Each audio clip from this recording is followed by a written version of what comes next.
Welcome back to VOP this morning. President Bola Tinubu has warned Nigerians not to take advantage of the nation's current economic circumstances for disproportionate gain. The cost of living and commodity prices have been rising rapidly since the Tinubu stated in May that the petrol subsidy would no longer be provided. The National Bureau of Statistics estimated Nigerians' inflation rate on Friday to be 28.2%, the highest level since August 2005. In a recent interview, the president acknowledged the severe impact of some of his economic policies on Nigerians, urging citizens not to take advantage of the situation to accrue unfair gains. The president stated that he believes the cash transfer programs are effective, pointing out that these programs are an essential component of the plan to target and assist the population's most vulnerable groups, particularly in the final 3 months of the year, when the cost of necessities usually gets to be on increase. Joining us virtually this morning, we have Mr. Chukwuma Okoro, a public affairs analyst, and also we have Dr. Ganiyu Oluwashola, a managing partner at KJB Professional Services. So I'm going to start with Dr. Ganiyu. Now, the president has come out to say, he also mentioned that he feels the pulse of the citizens, and that he sees and that him and his administration is taking proactive steps to make sure that the inflation in Nigeria and everything happening since the removal of this fuel subsidy Nigeria becomes better. Now, my question is, do you think they're actually taking proactive steps? Yeah, well, that's a brilliant question. But for me, we have this story in Nigeria that we are always reactive. We are not proactive. So we react when situation happen.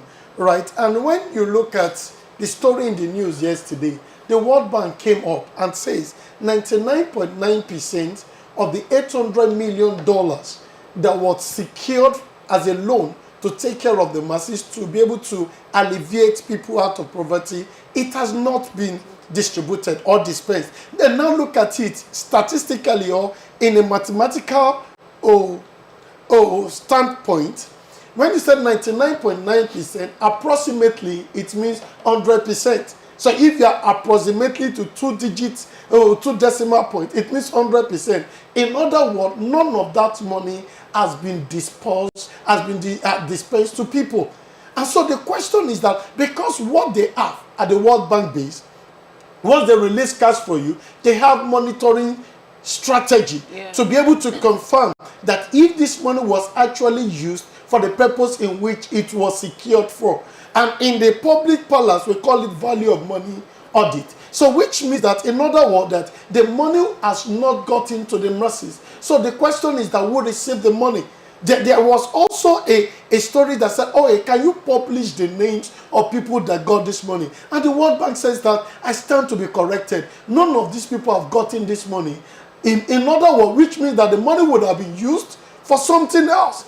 Which is also, our government also needs to stand up and defend this, because it's a slap not only to the government but also to Nigeria. Because what it will be is that they will be looking at us in the face of being fraudulent, in the face of not being truthful to our tenants. And this is what should be done to be able, because if you said that 15, and what I should bring up is that leaders should lead by example. Leadership is by example.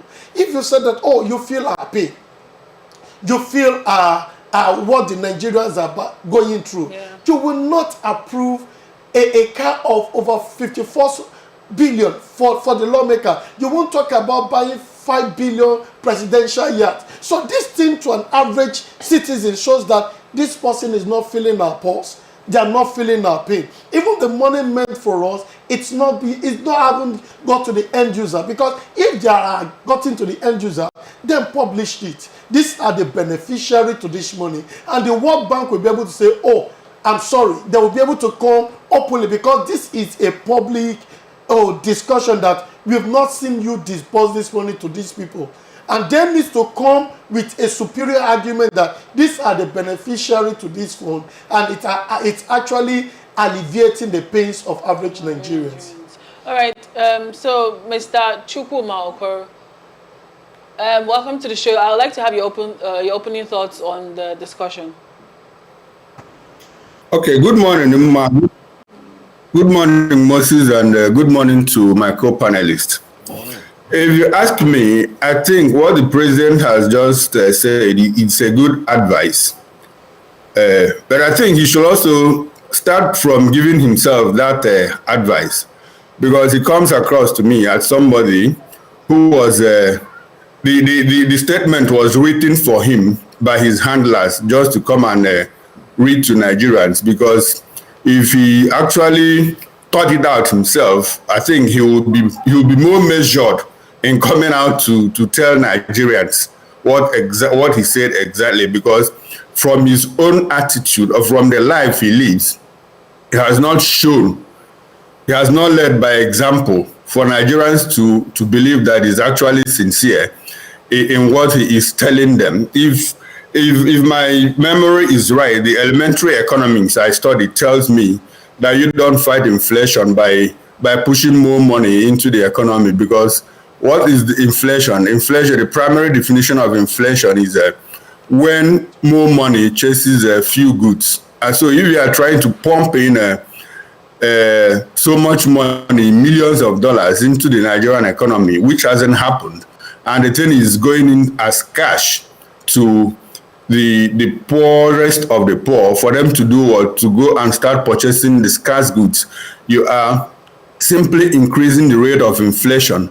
And that is exactly what has happened, because in the last 3 months, I think inflation has risen by 2%, which is not a very encouraging decimal, if you ask me. What I expect the government to do is to look for ways to increase our production capacity. Because if we produce and there are more goods chasing few money, it reverses from inflation to deflation. Then Nigeria begins to manage the outcome of that situation. But in a case where the price of everything is on the increase, before we started on this program, you heard where people talked about the prices of gas is increasing. In my area, gas is 1,200 per kg. The normal size of bread that we used to buy 250 naira is now 650 naira. The price of staple food is everything, every imaginable thing is increasing. But as it does, on the other side, the leaders are taking so much money for themselves, so they don't even understand the pains of the average Nigerian. So when the president comes out in the open to tell us or to tell me, hey, I feel your pain, I sincerely don't believe him, because he doesn't. If he does, some of the things he is doing, some of the things his legislators are doing, they won't do it. They won't do that. They won't spend so much money on themselves. They will not embark on the extravagant lifestyle that they are living.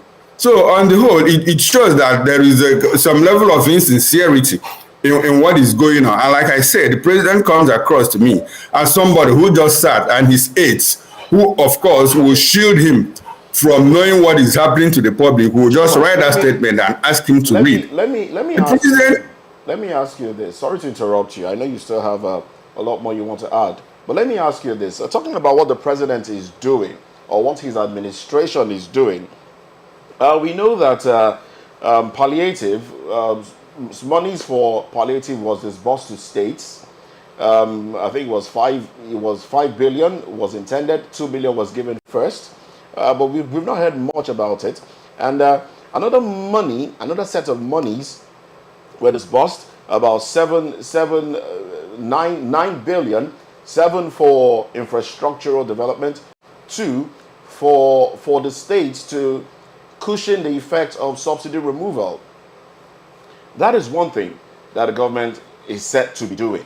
Another thing the government is set to be doing is giving, the wage award to civil servants, 25,000 naira, which is what the government is set to be doing. Now, interestingly, when these announcements were made, price of goods and services went up, because traders were envisaging that, okay, people will come and buy. People will have the money to come and buy, and with the rise in price in dollar to naira rate, they had to increase price of goods and services. Now, but the wage award itself has only been paid once since September.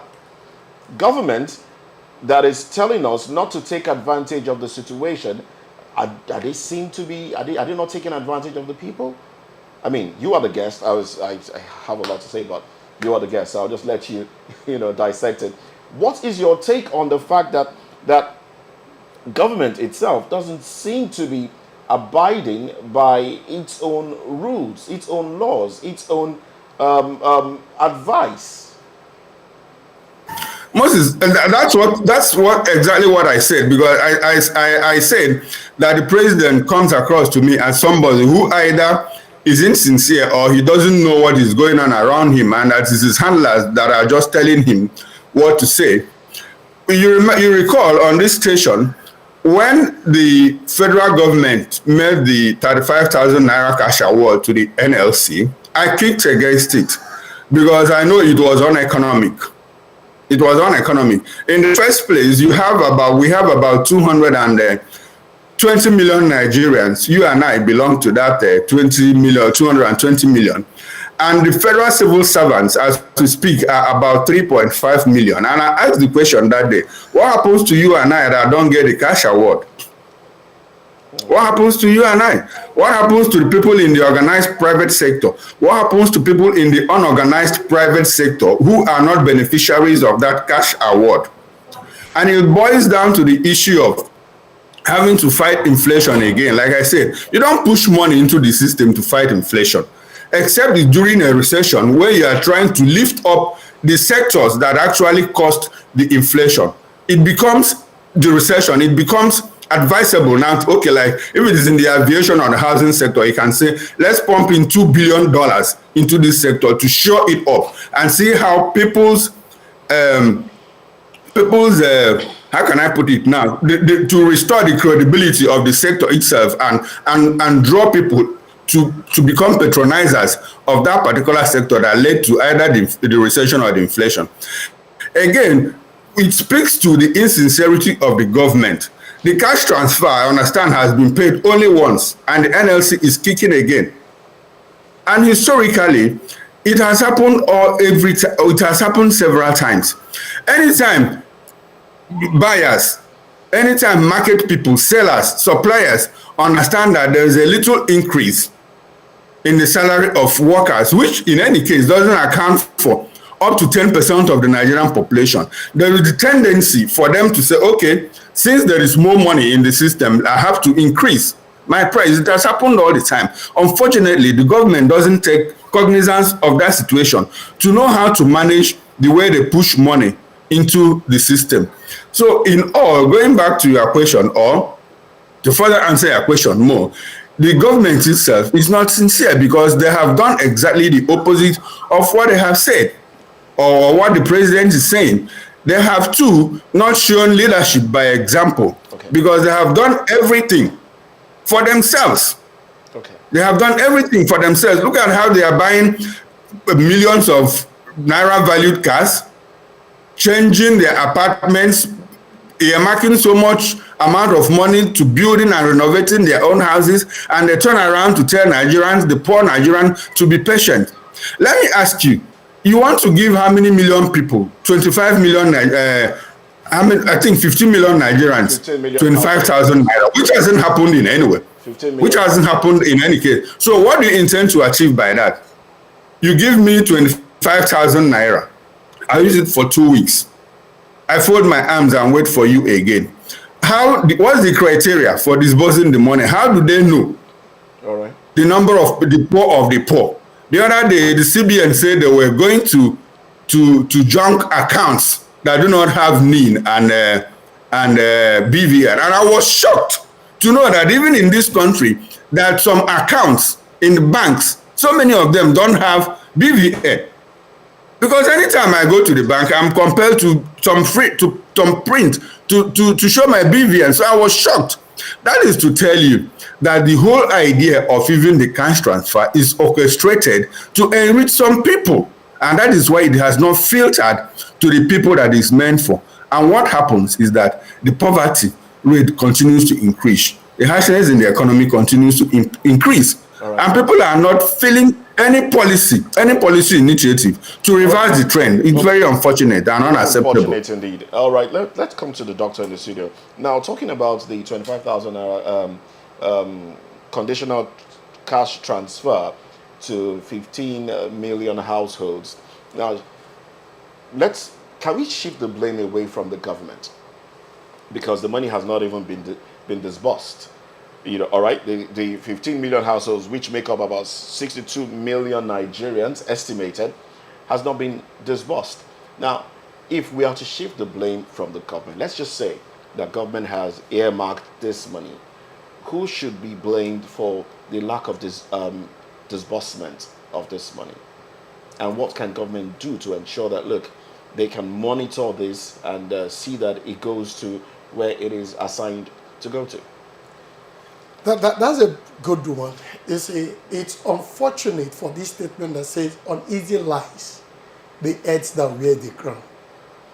People don't know the other parastatals that are saddled with the responsibility to disperse the money, right? The government, they only know who our president is, right? They know that he's the one that is in charge of, when you look at, when we are talking about even what happened in Rivers, in Ondo, they talk about the president, right? It might not even be tracked to him, but because he's the president, right? So because of this, every line is detailed to him.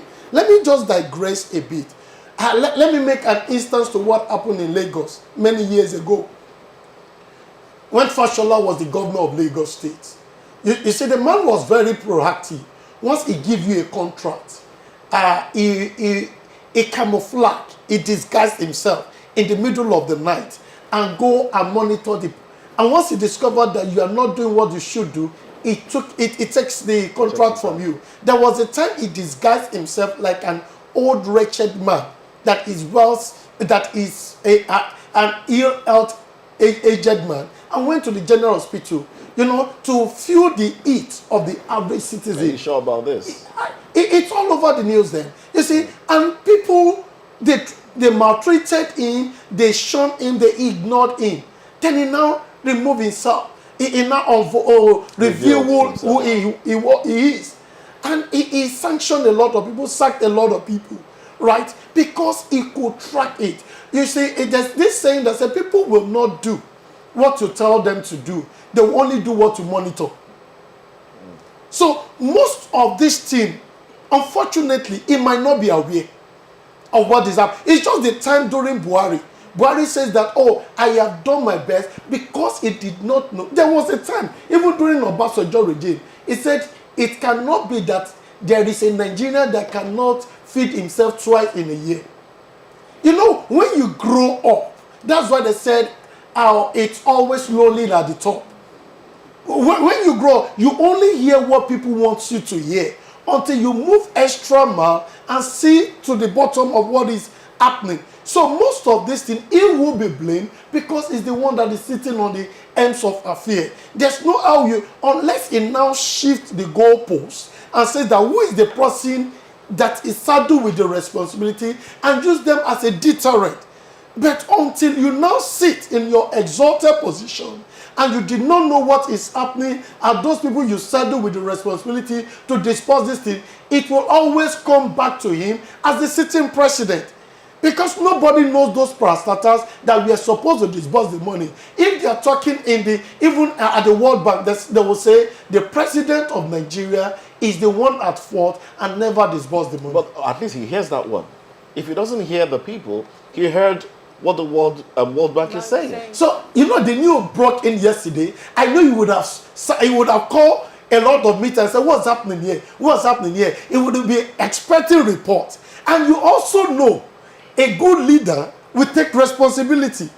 He will never come out and say that, it is not me, it is this person that was given. It will take the bullet. All he just needs to sack the person in-house and put another person there. Okay. But okay, so Mr. Chukwuma, Over to you now. Now, the World Bank said that 1.5 million households have received this cash transfer. And it's expected that by December, they must have reached 5 million households. How realistic is this? In terms of being realistic, if you have we have payment systems. We have payment systems. If you want 200 million Nigerians to get 15,000 naira within 1 hour, you can work it out with their payment platform, and everybody gets it. Do you get my point? If you want 200 million Nigerians to get 15,000 naira or get 25,000 naira in 1 hour or in 2 hours, you can program it into a payment platform and everybody gets it. So the issue of it being realistic is not what bothers me. What bothers me is, what is the effect of the 25,000 naira on 15 million Nigerians? And does that solve our problem? No, it doesn't. It doesn't. So if World Bank is giving itself thumbs up for giving 1.5 million Nigerians 25,000 naira between October and now, then I'm afraid their work is cut out for them, because they have more to do. They have more to do. It's not something anybody should be proud of. Banks do much more than that. When banks want to collect their end of month COT taxes and all other commissions, with the snap of a finger, they debit about 10 million of their account holders. So I'm not impressed by World Bank coming to say that 1.5 million Nigerians have received 25,000 naira. To me, it's a no-brainer. All right. It doesn't make sense. Like I said earlier, what matters to me is the effect of the money in the system. All right, does it solve our problem? It doesn't. Let me stay with you now. Doctor in the studio said something about people taking responsibility and the president sacking. The president did say that out of the ministers, whoever doesn't deliver will be eased out. He said that. But now, we are having a situation whereby Minister of Humanitarian Affairs, Betta Idu, is lamenting the budgeted sum. She's saying it is too small, the amount of money in the 2024 budget. It's pegged at a ceiling. It's a ceiling of 532.5 billion naira. She's saying it's too small to help alleviate Nigerians out of the situation that the country is in terms of poor Nigerians. Now, what should be done to this? Should it be increased, or because it doesn't seem like there's a move to adjust it? Moses, if you ask me, I will tell Betta to work with what she has. Let her show in the street palace. Let her show working. Let's see what she does with the 532 billion naira before she starts asking for an increment. But in the first place, do you think that's enough? Do you think that's enough money? No. Moses, see, the whole thing boils down to the initial point I made. What do you do with the money? How do you alleviate poverty? Do you alleviate poverty by just pumping money into people's hands? No, you don't do that. What does Betta want to do with the money? Is she creating micro and medium scale industries? Is she going to train people before giving them money? Or is she giving people money to buy bread and tea in the morning? What is she doing with the money? That should be our concern, and not how much was allocated to her. You get my point? Our concern should be, what is her program for the 532 billion naira that was released to her? It's obvious that you cannot remove 10 million Nigerians out of poverty in 1 year, except you take very drastic measures. Like it took China how many years to remove 40 million people, 400 million people out of poverty. On top of my head, I can't remember the exact number of years, but it's a programmed action plan. Short term, medium term, and long term. It is not something that you wake up in 1 year budget that you say you want to alleviate poverty, you want to remove 200 or 20 million Nigerians out of poverty. No, it doesn't work that way. Let her show working with the money she has. The 532 billion that she has, what does she intend to do with it? Is she just going to pump money into the hands of people for them to buy amala and ewedu in the morning, or to buy tuwo in the afternoon, or to buy gari and ofe egusi in the evening? It doesn't work that way. What is her program of action? How many people, how many poor Nigerians is she going to empower? Does she have a program, a training program? Because we have seen people giving money, giving grants to do small scale, and the people end up using the money to feed themselves because the conditions are not even convenient for people, for businesses to thrive. You give somebody 50,000 naira to open a hairdressing salon. She turns around, uses 30,000 naira to buy a pass my neighbor generator because there is no electricity to generate the business. Within 6 months, the whole business collapses. Have you achieved anything? You have not done anything. So it should be a program, a planned program of action. Let us see what does she want to do with the money before we now say, okay, within the next, there's always supplementary appropriation. If we see that she has done much, we can now say, oh, Beta is doing so well. Please give her more money because we have seen what she has done. So I think it's early in the day for her to start complaining. Let us see what she intends to do or what she's going to do within the next 2-3 months with the money released to her. We can now do a supplementary appropriation for her. All right, then. Thank you very much, Chukwuma Okoro. You want to chime in on this? You see, when you talk about being not enough, it's relative.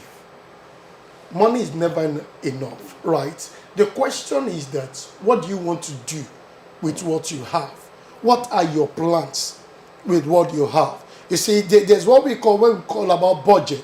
We talk about expenditure and revenue, right? So the question, even there was a time, the former Labour president, Adam Oshemole, he said, sit in your office. What are you using so much amount of money to travel out? We are all using China as an example.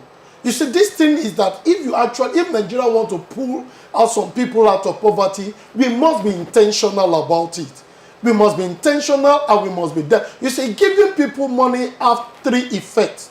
Number 1 thing is that it increased their purchasing power, right? Number 2 is that it increased our inflation. And number 3 is that it actually affects our economy, because in other words, what it's telling us is that you are pushing more money into the economy without corresponding production. And what brought us here is that we have seen ourselves as a consuming economy.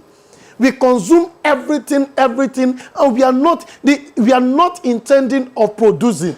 So the person you give, an average citizen you give 25,000, it won't plan on saving.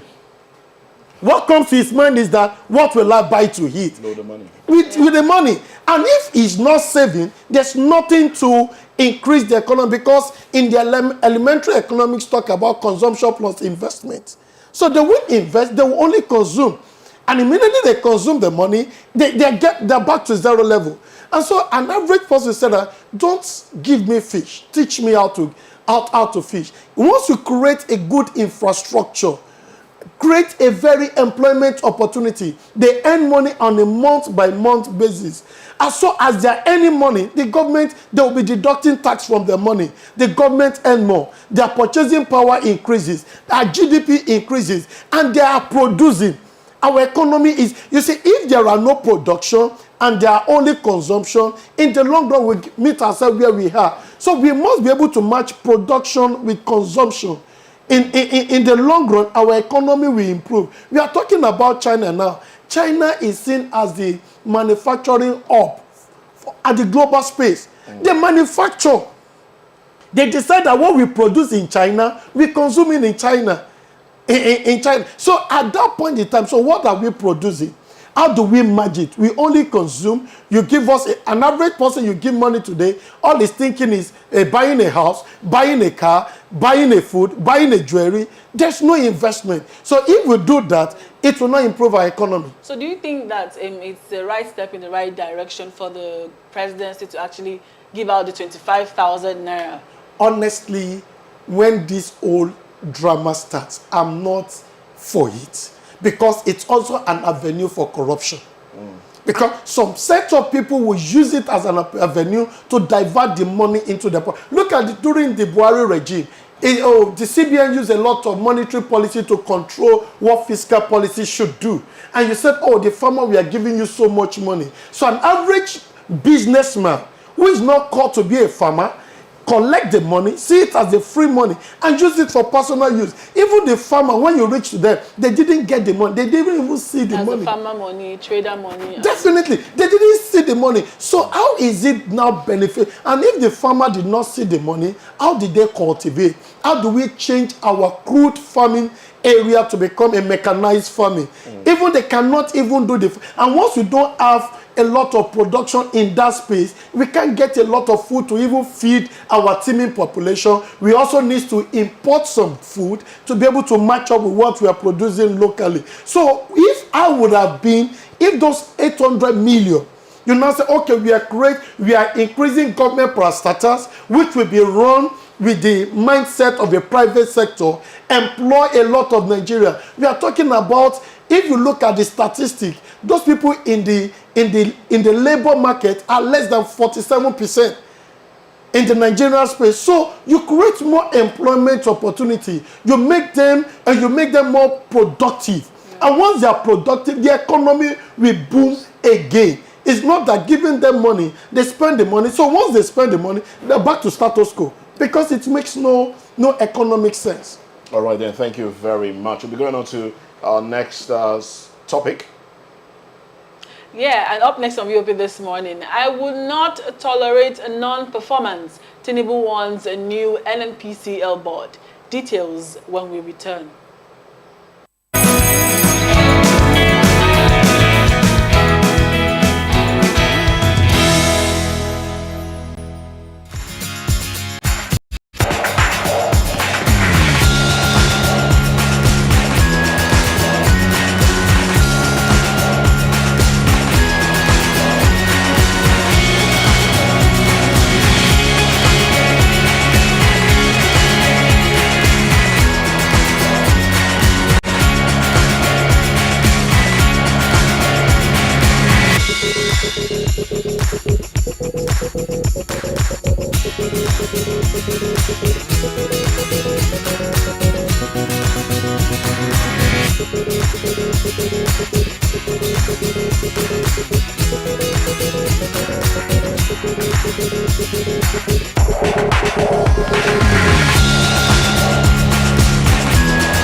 Thank you.